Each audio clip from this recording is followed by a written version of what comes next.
तो स्टूडेंट्स आप सभी हैं सैन फ्रांसिस क्लासेस इंग्लिश में मेरे यानी कि प्रिया मैम के साथ।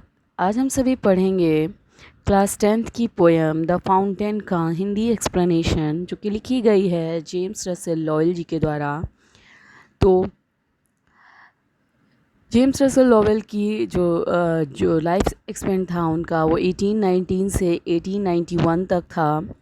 ये जो पोएम है, ये पोएम जब जो राइटर लिखता है तो उसमें बताता है कि जो फाउंटेन है वो एक ऐसी चीज़ है जो हमें जीवन में बहुत इंस्पायर करती है, बहुत प्रेरित करती है। यह पोएम हमें बताती है कि हमें फाउंटेन से यानी कि फव्वारे के गुणों को अपने जीवन में किस प्रकार से धारण करना चाहिए, उसके कुछ अच्छे गुणों को बताती है।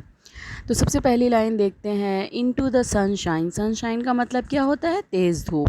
Full of light, full of light. Into the मतलब सनशाइन में यानी कि धूप में। फुल ऑफ लाइट मतलब, लाइट मतलब होता है प्रकाशमान। तो लीपिंग एंड फ्लैशिंग, लीपिंग का मतलब होता है उछलते कूदते, और फ्लैशिंग का मतलब होता है चमकते हुए।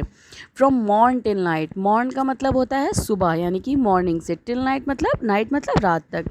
तो इन पहली 4 लाइनों का मतलब है इनटू द सनशाइन, यानी कि जो फुहारा होता है वह कड़ी धूप में भी क्या होता है? फुल ऑफ लाइट मतलब पूरा प्रकाश युक्त होता है, यानी कि जब दिन में होता है तो वो पूरा प्रकाशमान रहता है।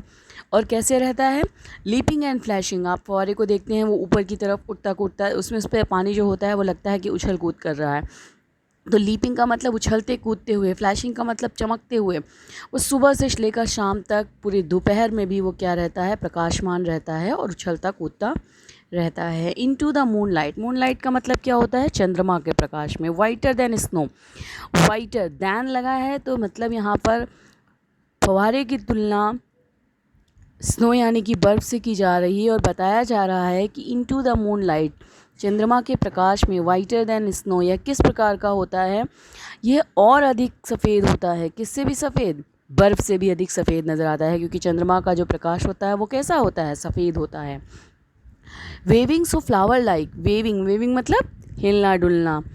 सो फ्लावर लाइक, सो मतलब यहाँ पर तुलना की जा रही है किसकी तरह? सो और लाइक जो वर्ड्स होते हैं वो तुलना करने के लिए प्रयोग किए जाते हैं। फ्लावर लाइक, फ्लावर लाइक मतलब फूल की तरह। वो किसकी तरह हिलता डुलता है रात चंद्रमा के प्रकाश में? फूल की तरह। कब? व्हेन द विंड्स ब्लो, और जब रात में चंद्रमा के प्रकाश में जब हवा हल्की हल्की चलती है तो जो फुहारा होता है वो ऐसे हिलता डुलता है जैसे लगता है कि कोई फूल हिल डुल रहा हो। इनटू द स्टारलाइट, तारों की चमक में। रशिंग इन स्प्रे, तारों की चमक में। रशिंग मतलब होता है तेज़ी से, इन स्प्रे मतलब, स्प्रे का मतलब होता है जैसे फुहारें होती हैं, आप जब रात में देखते हैं तो वो उसकी फुहारें अलग अलग नज़र आती हैं, क्योंकि वो स्टारलाइट होती है, उसमें चमकता रहता है। तो तारे की चमक में या तारों की जो चमक की जो रात होती है उसमें जो फुहारा होता है वो ऊपर की ओर तेज़ी से बढ़ता हुआ और फुहारों के रूप में नज़र आता है। हैप्पी एट मिडनाइट, हैप्पी मतलब प्रसन्न, मिडनाइट मतलब मध्य रात्रि में। मतलब फुहारा जो होता है वो मध्य रात्रि में भी प्रसन्न होता है। Happy by day, happy by day मतलब दिन में भी प्रसन्न नज़र आता है। मतलब कहने का ये है कि जो फुहारा होता है वो तारों की चमक में ऐसा प्रतीत होता है जैसे फुहारों के रूप में वो ऊपर की ओर तेज़ी से बढ़ता चला जा रहा है, और वो मध्य रात्रि में भी प्रसन्न नज़र आता है और दिन में भी प्रसन्न नज़र आता है। एवर इन मोशन, मोशन का मतलब होता है गतिशील, गतिशील यानी क्रियाशील या कार्यशील। ब्लित्सम एंड चेरी, ब्लित्सम का भी मतलब प्रसन्न होता है और चेरी का मतलब भी क्या होता है? प्रसन्न होता है। Still climbing heavenward, heaven मतलब स्वर्ग की तरफ होता है, तो स्वर्ग से यहाँ मतलब ऊपर की ओर हम ले लेंगे।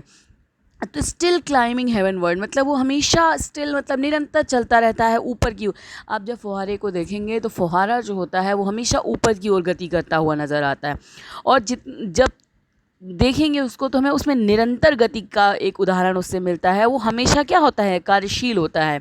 फुहारे को आप ऑन कर दीजिए एक बार तो फुहारा कभी रुकता नहीं, वो निरंतर गति करता रहता है। ब्लित्सम एंड चेरी, और हमेशा प्रसन्न मुद्रा में नज़र आता है। स्टिल क्लाइंबिंग हेवन वर्ड, और वो ऊपर की तरफ बढ़ता हुआ नज़र आता है। नेवर अ वेरी, कभी भी थका हुआ नज़र नहीं आता।